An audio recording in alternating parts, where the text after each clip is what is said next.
In the last episode, we returned the Asus PA32UC because it had a lot of issues for my workflow, and checked out our new monitor, the Dell UP2718Q. Turns out I really like it, but I don't have matching monitors, and using a consumer panel with a professional panel has very different white balance results and can really mess with your head with color grading. So we're getting a second one?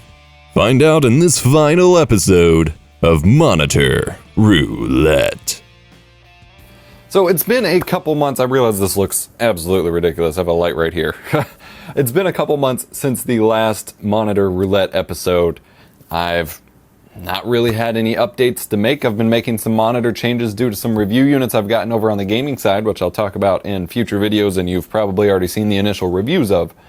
But I've been unable to really solve my problem in that the LG 31MU97 is broke. It's either the ROM chip or the power supply. I had Wendell over at Level 1 Techs when I was down there filming some collabs take a look at it. It got a little scuffed up in transport and taking it apart, but we couldn't see, or he did all the work. He couldn't seem to revive it or anything like that. So it's pretty much just dead as a doornail right now. I can look into ordering a replacement ROM chip or a power supply, but it's probably going to be expensive and whatever. In the meantime, I sent a message, not expecting to hear anything back, to the wonderful people over at Dell, and they have heard my cries. They've heard my horrible situation that I'm in.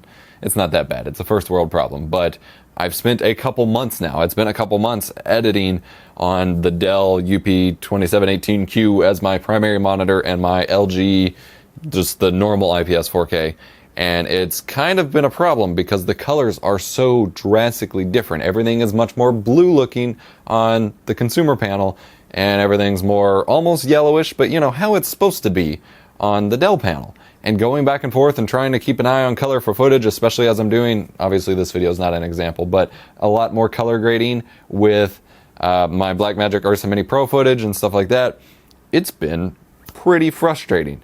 And they heard my situation and that my monitor died and things like that. The wonderful people over there sent me another one.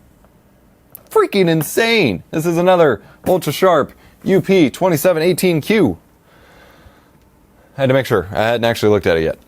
The box is super soggy because it was pouring down rain when it got delivered, but I'm going to get it open and set up here and hope that when I swap monitors around, this time, one of them won't die. And so this will be my second monitor on my editing rig for video production.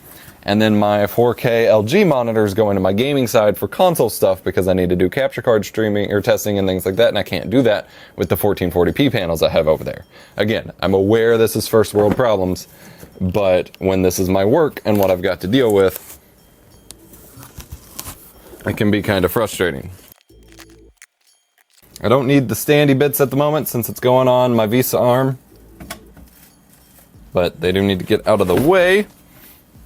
The box smells weird. Fairly certain this is a used monitor, which is typical for review units.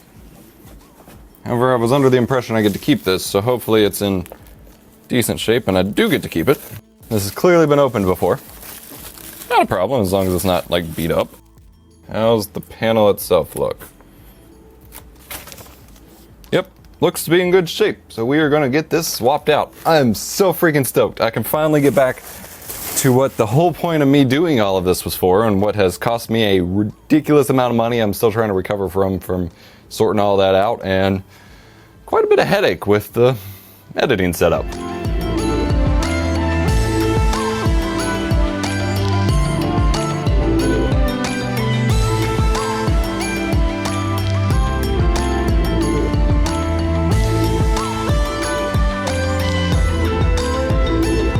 So for the first time pretty much in my entire computing career, I have two matched monitors that are actually like decent monitors, and it's all thanks to Dell. I did want to still put up this video even though the review itself will be separate, just because this is the conclusion, this is the end of our Monitor Roulette journey, and I wanted to share that with you all. A lot of you all have been kind of invested in this process with me losing monitors and, you know, the new one being bad and things like that, and I've received a lot of support for it, and I really appreciate that. And I'm super appreciative too of Dell for sending me a second one to pair with this in my time of need. And I will disclose that in my review as necessary, although my review was already mostly written about the first one by the time this worked out, but just so everyone's clear and above board here. But it's been pretty great having them match. The problem is, which I've always had before, is if you don't have matching monitors, especially if one is a, kind of production tier monitor and the other's a consumer tier, the consumer tier ends up looking really, really blue compared to the production tier, and, assuming they're calibrated correctly and things like that. And you can never get them quite matched right. And if I'm editing on my good monitor and then displaying the footage on the other monitor, I'm going to make a lot of color grading choices that aren't smart, that end up making the video look poor across all displays just to make them look good on this display, because I have an inaccurate kind of viewing angle. And it's been very important because I'm really not great at color grading and things like that overall, and I've been really struggling to learn it and get the grasp on it, and having what is an accurate, good starting point is a very important factor in that. That's also why at the start of videos like this, I do things like I now hold up a full color chart so that I have reference points in Resolve whenever I'm doing color grading, that I can just be like, match this, make sure it's accurate, and that saves me a lot of headache in terms of actual color accuracy for the correction part, and then I can focus on grading. So doing a lot of work behind the scenes to really revamp both my lighting and my color grading workflow with regards to my production, and having these monitors side by side here has helped that a lot. Now both of them are pretty hot.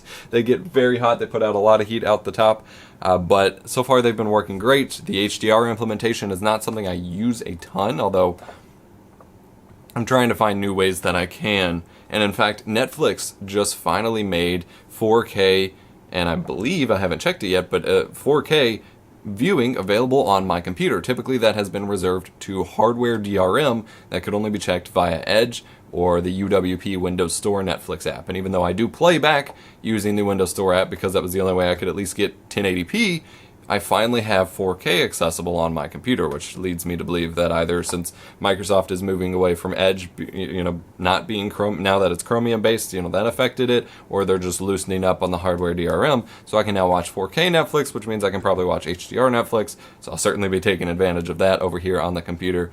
And the color accuracy has helped me a lot with how I've been doing my color workflow and things like that. I've actually received quite a few compliments over the past few months of using these monitors of how much better my video quality is getting, and that's thanks to this kind of investment and setup. So I'm pretty stoked and humbled by that. It's still been a learning curve.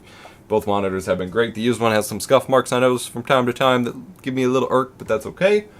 And overall, they've held up really well. And these are very fast monitors too. I've been testing my monitor's latencies for capture card testing. I just put up, which is actually playing over here, a massive capture card latency testing documentation video, and so I needed to document the actual input latency of the monitor itself, and these are really, really fast for pure black to white input latency, which is insane. As far as the LG monitor goes, I still have it, and I did order a new one of those ROM chips for the power state. However, I could not find a power supply, at least when I initially looked, and so Windows wasn't able to, revive it during our initial visit, and I haven't taken it back to see if we can swap out that ROM chip and fix it yet. So at the moment, it's still dead, but hopefully we can revive it, and then honestly, I don't know what I'm going to do with it after that point, since I can't really fit it here unless I get some sort of insane, like, off-the-desk mounted vertical setup, which would be ridiculous, but I will have it for future setups or for someone else to use or something like that. As far as the gaming side goes, I have my LG 27UD68 4K monitor that I bought for my 4K capture card reviews for my console setup, and then over here I'm now running dual 120Hz monitors. This is my BenQ I've been using for a while, and this is a new BenQ that I'm reviewing that has FreeSync 2 and HDR. Still kind of in the middle of reviewing it, and then I have that Viotech one that I reviewed a little while back.